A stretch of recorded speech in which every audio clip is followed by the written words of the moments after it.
Hola a todos, esta clase vamos a hablar sobre ventilación protectiva, retomando un poco la clase anterior que era de interacción corazón-pulmón.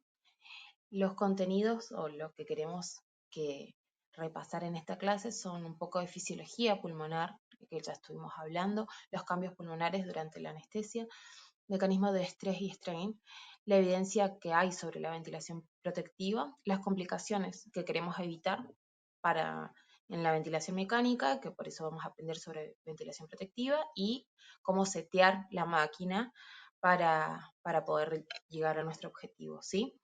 Bueno, un poco los conceptos básicos generales que tenemos que tener bien en claro para esto son de ventilación perfusión, que es la relación BQ, que es el equilibrio clave para el intercambio gaseoso, la compliance pulmonar, que es la capacidad que tiene propiamente el pulmón para expandirse, el espacio muerto, que puede ser anatómico o propio de la máquina, ¿sí? El anatómico son lo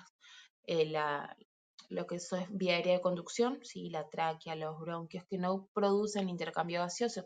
También en espacio muerto incluyen el tubo, los corrugados, los conectores, ¿sí? Que son muy importantes. Y el concepto de shunt, que es un concepto que estamos totalmente acostumbrados a escuchar, pero eso que significa que la sangre pasa sin que haya sin intercambio gaseoso, ¿sí? Sin que haya, digamos, una hemostasis, por, puede ser diferentes factores, puede ser una atelectasia, un BQ bajo, una neumonía, etcétera.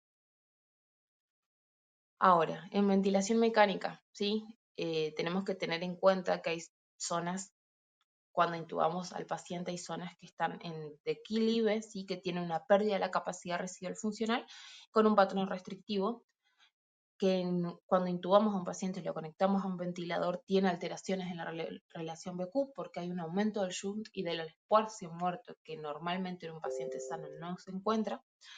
Y también que hay riesgo de lesión inducida por el ventilador, que son la lesión aguda inducida por el ventilador, que son las BILI, eso también produce una respuesta inflamatoria.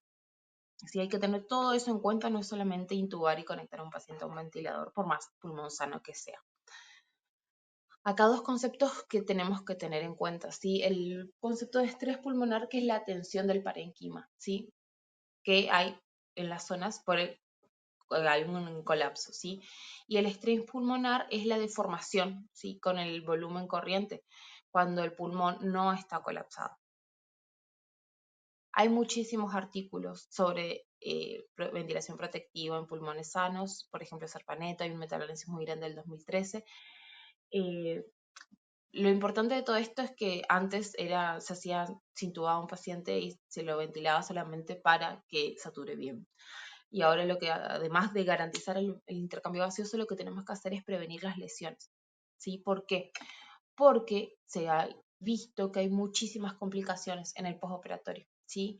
Y no solamente en pacientes añosos o con antecedentes, ¿sí? En pacientes normales se ha visto que un 80% presentan atelectasias en el postoperatorio y alrededor de la mitad de ese 80% persisten a las 24 horas.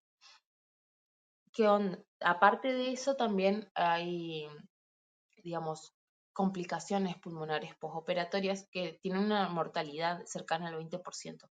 Esto va aumentando obviamente en pacientes añosos y con patologías previas. ¿Cómo hacemos una ventilación protectiva? Tenemos varios ítems a tener en cuenta. Primero, el BT, el volumen tidal alrededor de 6 a 8 mililitros kilo en un peso de ideal. Que la presión meseta o la plató sea menor a 25 y una driving pressure, que es una DP, menor a 12. Una PIP, ¿sí? Mayor o igual a 5 centímetros, que está ajustado según el paciente. Está muy relacionado eso con el cuadro de abajo, que es el reclutamiento pulmonar, que va a ser motivo de la clase siguiente. Nunca sin PIP, ¿sí? Es para evitar el colapso pulmonar. Una FIO que se mantenga alrededor del 90 al 94% para mantener la saturación. Eso es lo que esperamos. Y una frecuencia respiratoria entre 10 a 15 respiraciones por minuto, que es ajustable dependiendo del entider.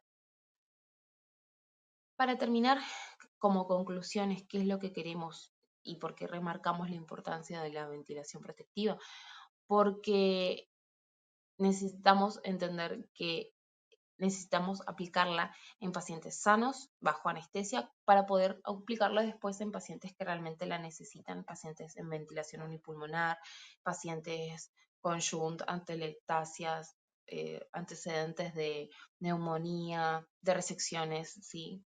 Eh, Hay que personalizar el seteo de la máquina, no es que a todos los pacientes le conectamos 5 de PIB, 30 de FIO, 12 de frecuencia y van a andar bien, ¿sí? Hay que evaluar cada paciente y en cada momento de la cirugía. No quiere decir que el seteo que realizamos al comienzo de la cirugía sea el necesario al final de la cirugía. Pueden haber un montón de variaciones, siempre teniendo en cuenta también la función cardíaca del paciente. Y hay que tener en cuenta el balance entre la eficiencia que tienen estas maniobras, que hay que tomarlas con precaución, que son sumamente necesarias, pero también pueden llegar a ser peligrosas, para evitar el bili, para evitar una hipotensión arterial, para evitar una sobredistensión pulmonar, un barotrauma, un neumotórax, ¿sí?